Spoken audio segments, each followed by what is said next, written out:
So yeah, it turned out well, I thought. And then moving on to their driving game, Need for Speed Most Wanted, which is a remake, is it? Well, I don't know, it has the same name as the other Most Wanted Need for Speed game.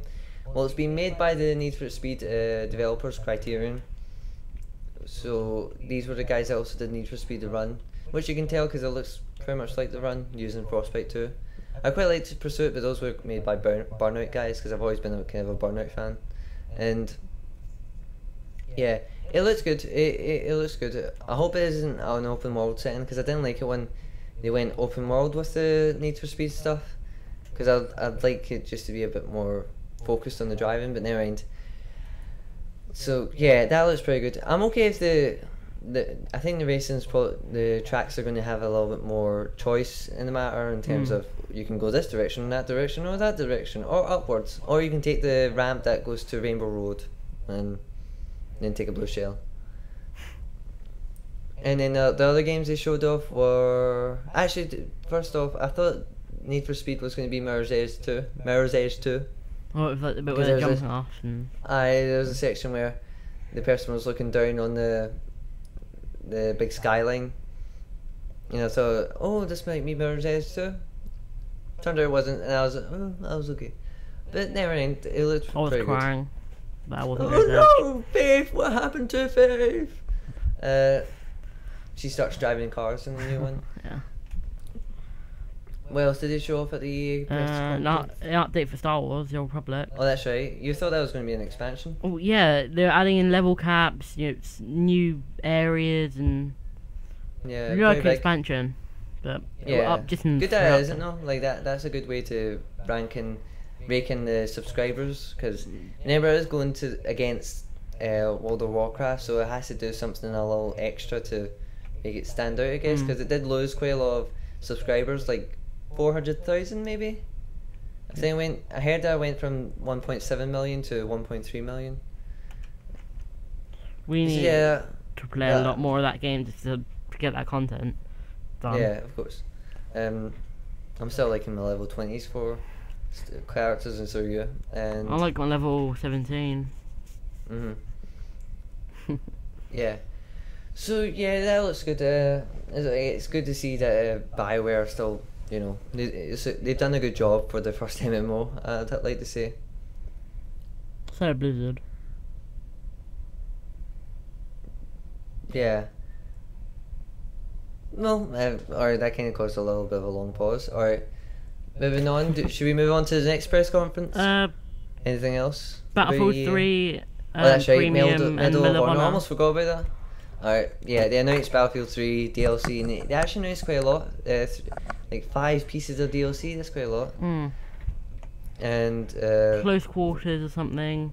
Aftermath. I can't remember. They all seem to be very themed. They're all about themed. Like this one's about close packed action. This one is about long vehicle stuff, large maps and stuff. And then Medal of Honor.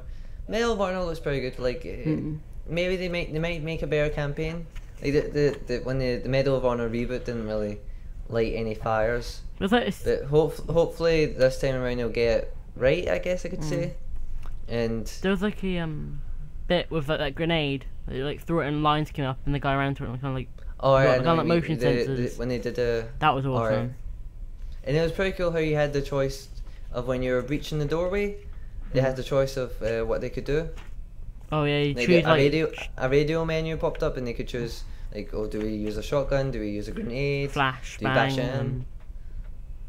So that was pretty cool. Hopefully they incorporate that more in the campaign. And then there was also the little robot they were controlling. So yeah, and also it of course it looks amazing because of Frostbite 2. The art style I think is still a little dry. I always think military shooters in terms of art direction have a dry art style.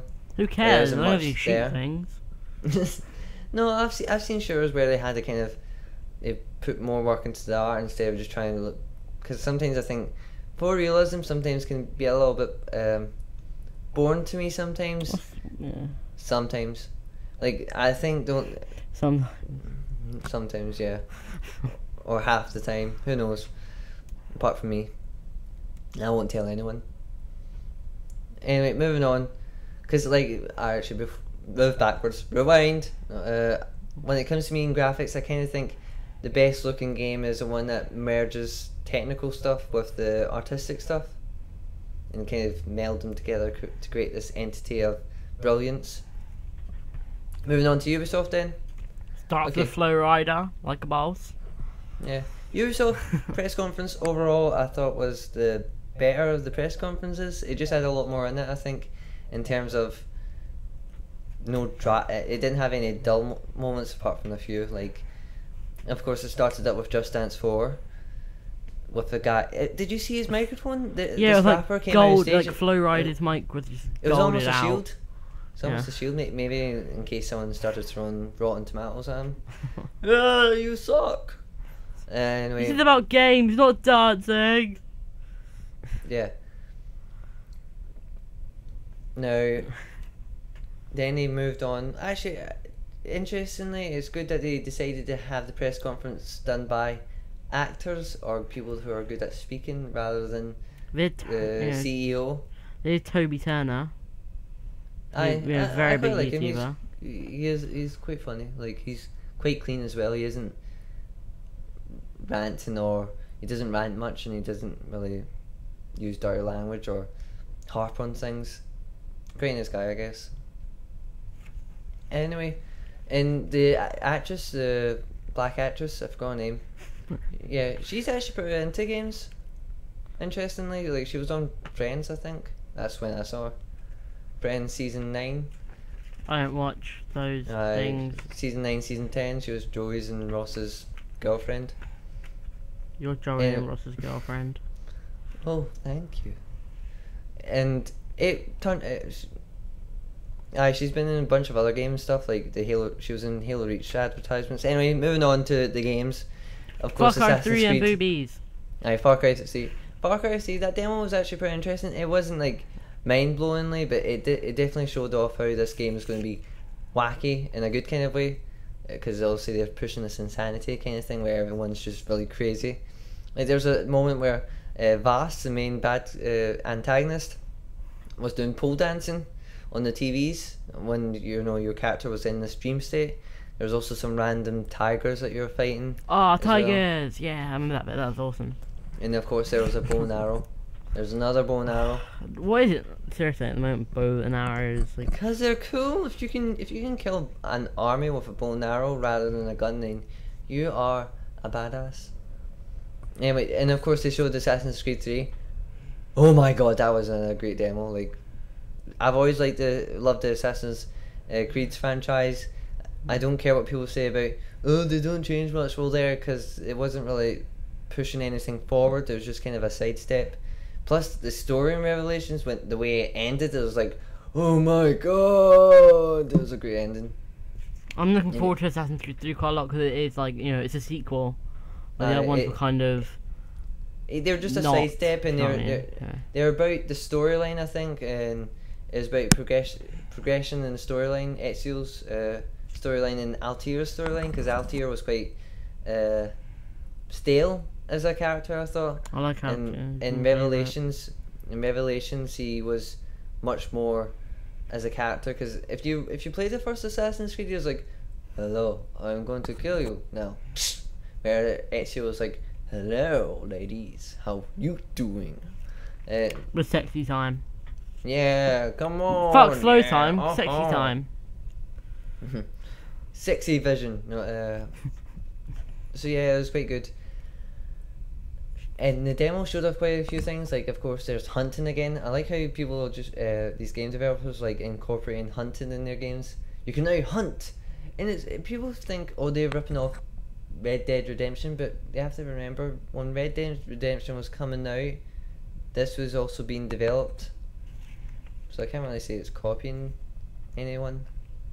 You also can't say it's not, because they might have added it in after Red Dead. No. They might have. They tend to get concepts and features locked pretty early, then you just work on them. Like, that's the thing, we don't know what happened during the game's development. But I would never blame someone of copying someone, because let's face it, everybody copies from everybody at one point. Red Dead Redemption copies from Duck Hunt. How the hell did they copy from Duck Hunt? It was a joke. Because you hunt ducks in that game. And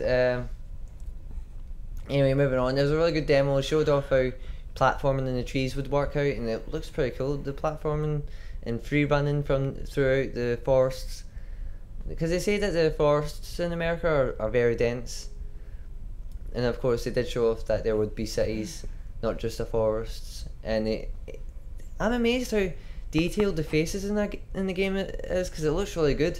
Like the faces up close, they were animated, and they had a lot of detail on them. The faces in Assassin's Creed 2 were pretty funky if you looked them up close. And yeah, I thought it was a really cool demo. Like, they showed off. They seem that they are changing things. Like, they've changed a lot of button stuff. The button layout, I've noticed. And it seems to be a lot smoother. The combat isn't stop and start. It's a little bit, you can run and then kill a guy and then do a little bit more. Did you like it? It was quite cool. Like, they're always running through a thought, and he just picks up the gun and just like stabs the guy, and then you have to assassinate the guy, and that's pretty awesome. Very context sensitive, so yeah, pretty excited for that. And moving on, they showed off the Wii U. Yep, the Wii U. I was thinking the Wii U. Did they show off the Wii U? They did show off the Wii U. They probably showed off a beautiful looking game, Rayman Legends. Like, I still have to go to Rayman Origins, but that game looks stunning. The 2D, it looks like a moving cartoon. You probably heard this from a lot of other places as well, but it just looks so stunning how you managed to animate that so well. And the Wii U functionality, like that looks pretty cool. I don't get why people are moaning, oh, but whoever gets the Wii U controller, if they're not good enough, then people die. Well, yeah, it's called co-op for a reason.